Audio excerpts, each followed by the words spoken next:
In this video, we are comparing 2021 Jeep Grand Cherokee versus the 2021 Land Rover Defender, and we're going to see which one is best.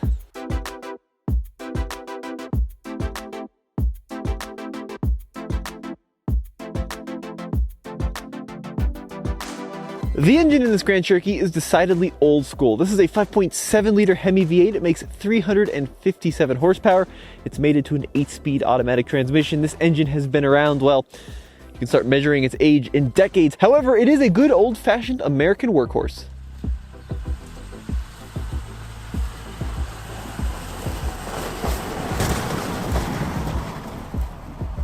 Now, the Defender has a much more modern powertrain. So this is a 3-liter inline turbocharged 6-cylinder. It makes right around 400 horsepower.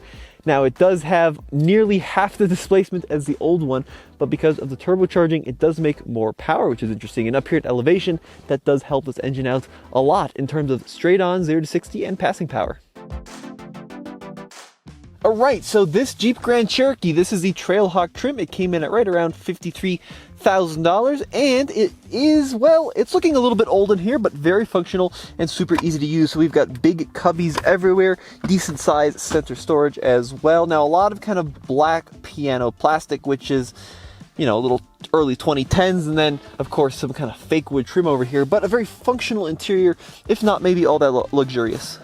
Land Rover pioneered the terrain response style several years ago in like the LR3, and then even before that in the full-size Range Rover, but it is now pretty ubiquitous across pretty much every brand, and it's of course made its way into the Grand Cherokee. So we have an auto setting, sand, snow, and then if we go the other way, we've got mud, rock, and that basically dials the vehicle, the suspension, the traction control, the throttle programming into these different terrains.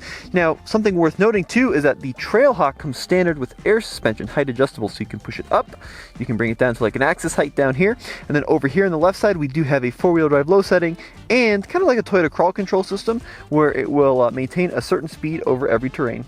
Now, the interior of the Land Rover is probably one of this vehicle's highlights. It feels extremely premium in here, so everything you touch is really quite nice, and I like this overall design. They did a really good job of kind of balancing a luxury experience with some off-road ruggedness, specifically with this long central beam that continues along the center of the dashboard, this kind of floating screen here in the middle.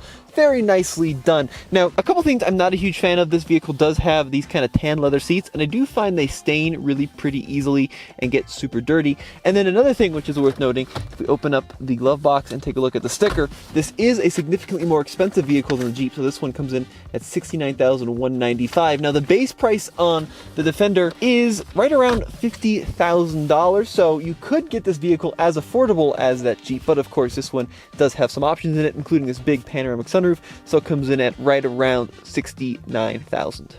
Just like the Jeep, the Land Rover does have different terrain modes. You engage them by clicking in on this button and using the climate control toggle to cycle through the different modes. But we've got Eco, Comfort, Grass, Gravel, Snow, Mud and Ruts, Sand, Rock Crawl, and even a wade setting for water. Now, Land Rover has been known for implementing air suspension for a number of years, and this vehicle is no exception. You can push up and down on these toggles to raise and lower the vehicle, and then over here is the all-important 4-wheel drive low.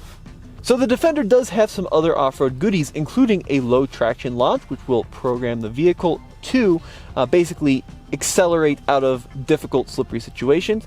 Pretty cool stuff. If we click on the 4x4i setting, you can see a bunch of different info, including 4-wheel drive information, like what the center diff lock is doing. We can see the altitude, we can kind of see the pitch and the roll. Pretty cool stuff. There's also wade sensing, which will show you the wade going capability, and then also different terrain response info, which will help explain what every setting does.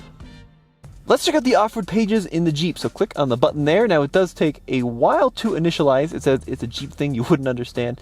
Kind of a funny little Easter egg here. Now, this shows you a bunch of stuff, including accessory gauges, the select terrain mode you have selected, pitch and roll. It also shows you suspension and articulation, as well as the suspension height selected, and vehicle dynamics, such as steering angle, transfer case position, and then it's got a rear diff simulated locker. Now, the back seat of the Jeep Grand Cherokee. It's pretty usable. This vehicle is a really nice size. It's big enough to have enough space inside, but not too big where it's difficult to park or maneuver. Now the seats do have a slight bit of recline to them, which is nice. Plenty of headroom. This is my driving position at 6'1". These seats, by the way, these Jeep seats are like the standard FCA loungers they've used for a lot of years in like Challengers and Chargers, and they're pretty good. They're not super supportive, but they are quite squishy like lazy boys. Now 3 abreast seating, of course, back here, rear air vents, including a little height position sensor for both feet or shins, and then underneath that 2 USBs and a couple different heated seat options. So the back seat of the Defender, well, this feels like a much bigger vehicle because it is a much bigger vehicle. So we have lots of additional kind of space back here, but it does come at the compromise of parking challenges. This is a much more difficult vehicle to park in like garages or tight spaces if you live in the city. But this is my driving position at 6'1". It feels much more airy back here, and we also have a little bit of stadium seating going on where the rear seats sit higher than the fronts. So this is a better place to spend time. Also worth noting, 3 abreast seating, but a much smaller hump in the rear here. Now we do have the optional 3-zone climate control, so we've got climate controls for backseat passengers as well. And this is just kind of where the Defender seating configuration starts, because you can get this vehicle in a 6-seater, 3 in the front, 3 in the back, like an old school work truck, or even a 7-seater, so 2, 3, and then 2 in the way back. Now the newest Grand Cherokee does come in a 7-seat configuration as well. It's called the L. However, that one is the 2021 model, which is the kind of the previous generation to the newest one, and that one was 5-seater only. If you look at the rear storage capacity in the Jeep Grand Cherokee, we find it to be extremely usable. Now the total length on the Grand Cherokee, right around 190 inches, which is some 7 inches shorter than that Defender over there, but tons and tons of storage room. Now lift up the rear floor, you do have a little bit of additional storage, and of course that's where you're going to find your spare tire. Now if you look at towing capacity, when properly equipped, the most that this generation of Grand Cherokee could tow was about 7,200 pounds. Now, unlike the Jeep, the Defender does have a swing gate. Now, this is an interesting design. A couple advantages. First of all, they do have the spare tire on the gate, which is quite cool looking. It's also a full-size spare, which is nice. Some of the disadvantages of the swing gate, well, if you are parallel parked, it can be hard to get into the trunk. And then, of course, if it's raining, you don't have any protection over your head. So some things to keep in mind. Now, the rear storage area in the Defender is extremely functional. I love how everything is either lined in plastic or texturized kind of rubbers. Really, really usable and super, super nice to kind of just throw stuff in the back, even like the backs of the seats, for example. Look at that texture, really, really good stuff. And what that means, it's very rugged back here, also extremely squared off. So very good use of storage underneath the rear floor. We do have a bin, bigger than the Jeeps. And when you look at towing capacity, of course, it's going to depend, just like the Jeep, on the trim, but in maximum configuration, up to 8,200 pounds for the 2021 Defender. Now, from a design standpoint, I think they are both handsome vehicles. However, the Land Rover really is a pretty cool thing. I know when this vehicle was released, it got a lot of criticism for not being a squared off boxy convertible like the original, but this really is a nice piece of design. I like kind of these Angry Bird headlights. I like the vertical grille, and I especially like the rear end, how up and down it is with that spare tire in the back. They really nailed the design on this. Now, this Grand Cherokee, which is called the WK2, it's been around for over a decade, and they've updated it periodically, and I think it still looks pretty fresh and pretty modern. Of course, it's extremely filthy right now because, well, it's winter in Colorado, but still a nice design. It's just very classic in its proportions. Now, a couple things that are worth noting. This is the Trailhawk, and you've got these two big chunky recovery points, one on the left, one on the right, and they're painted red, which means they are load bearing. The Defender also has the recovery point, but it's located way up underneath here behind a cover. You got to remove it, so not nearly as easy to get to. And then, of course, I got to also point out the Grand Cherokee, the Trailhawk, comes standard with these really useful little 18-inch wheels with a big profile tire. Now, the Land Rover, in comparison, does have the off-road tire package, but wrapped around 20-inch wheels, and I've had some fairly negative experiences with this exact setup. G'day!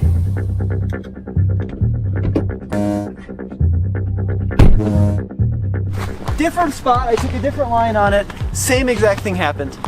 Now, if you do want a smaller wheel with a chunkier tire, you can spec this with an 18-inch rim, however, only in the 4-cylinder, and you really don't want that 4-cylinder. So if you get the straight 6, you have to get 19s, 20s, or above. Definitely get the 19-inch wheel if you want to take your Defender off-road. Both of these vehicles are equipped with 4-corner air suspension, which means you can lift and lower them. And we're going to see how quick they lift and lower, starting with the Jeep. So we're going to put it all the way down into its lowest height. And then I've got my timer, and we're going to see how quick it can reach its highest off-road 2 height. So let me get my timer going. And now, race to the top in 3, 2, 1, go.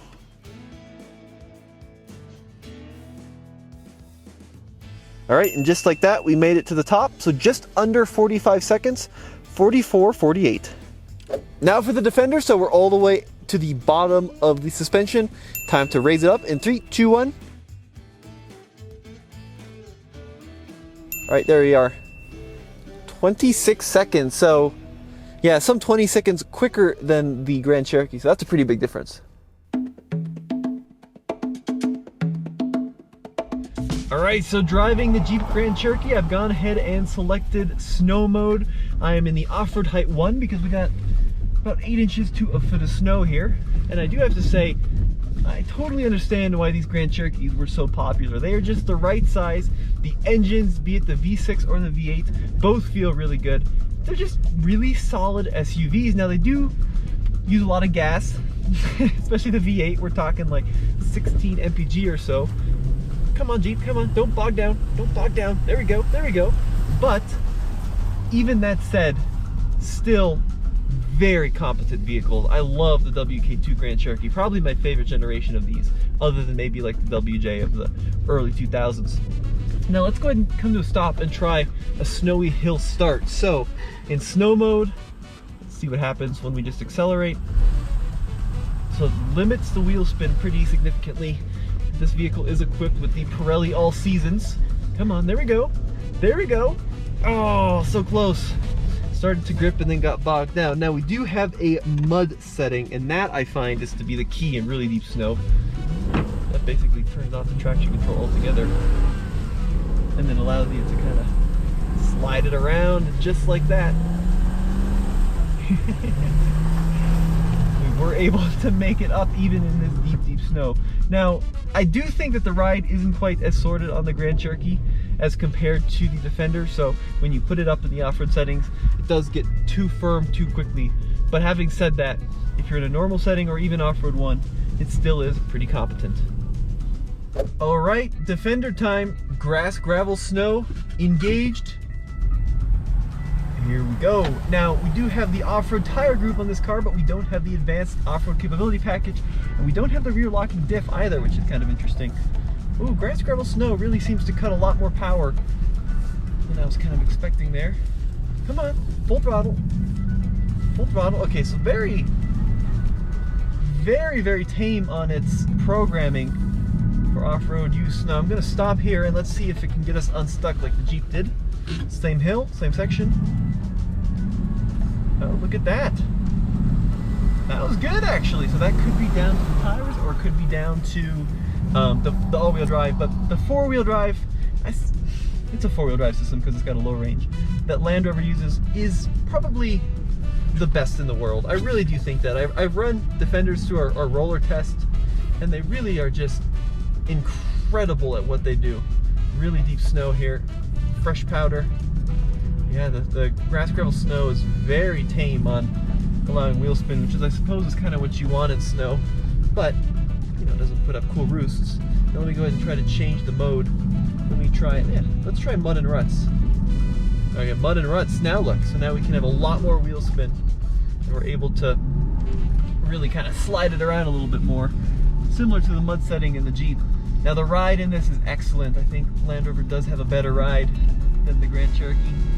Power delivery is good. It does feel a little bit snappier up here than the Jeep, but it also feels a lot bigger and a lot less maneuverable. Now, no locking rear diff. It does have a center locker, and it will try to allocate power as to where it sees fit. Very impressed with that. This thing is a ton of fun. Ride is good, power is good. Fuel economy, once again, kind of mid-teens, maybe high teens, so not excellent, but you know, for the size of the vehicle and its capability, overall, a nice thing to drive.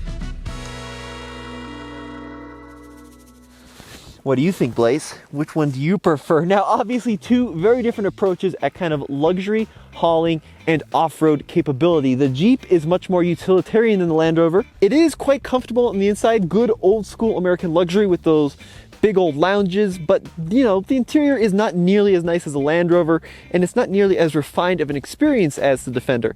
Now, the Defender is much more luxurious. You've got that really nice kind of leather dash. It still feels pretty rugged on the inside, but not really sure you'd want to go bashing this off-road to the same extent. It still has stuff like heated seats, but even at $69,000, we're missing a heated steering wheel.